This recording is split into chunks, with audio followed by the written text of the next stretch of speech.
news alert we're following. The mayor just announced a mandatory evacuation for residents who have already flooded and still have water in some of the neighborhoods in West Houston. We want to get straight out to Channel 2's Brandon Walker, who joins us live tonight with more. Brandon, what's he saying?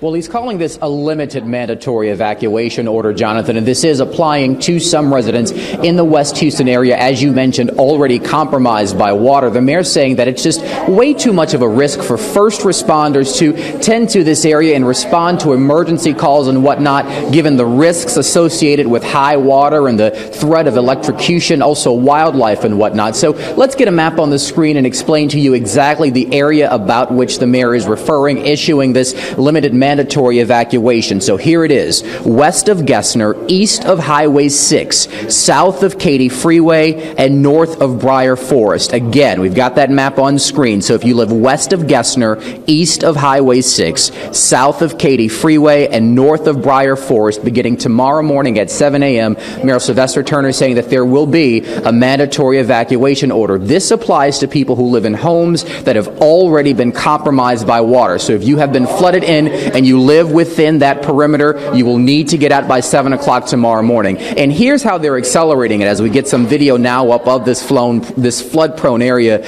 of our region. If you've got electricity, which if you're still staying in your house, the presumption is you still do, Center Point crews tomorrow morning at 7 a.m. will begin shutting off electricity to homes within that perimeter. Again, we're talking about west of Gessner, east of Highway 6, south of Katy Freeway, north of Briar Forest. The mayor yesterday issued a voluntary evacuation order for that area, but after a fire there this morning, luckily first responders were not hurt. Officials saying that it is too risky to have folks back there, and for first responders to get to them, they may not be able to. So the mayor again calling for them to get out first thing tomorrow morning. And I understand people wanting to protect their property, but this is one particular time when you have to put your own personal safety above your property.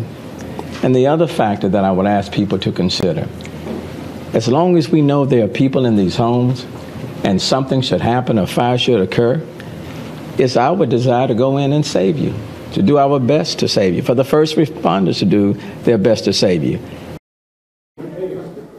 Yeah, the mayor talking about that risk there, also talking about those who have told us in our reporting from that area that they are staying in their homes because they're trying to protect their homes from looting and whatnot. Got an update on that, in fact, from Houston Police. They're telling us since last Friday, August 25th, some 18 arrests here in the city of Houston for looting. Again, this call for a limited mandatory evacuation issued minutes ago from Mayor Sylvester Turner. First thing tomorrow morning at 7 o'clock, Center Point crews, if you live within that perimeter about which we are talking, will begin to shut off electricity if you live in a home that has been compromised by floodwaters. That is the latest here. I'm Brandon Walker, KPRC Channel 2 News.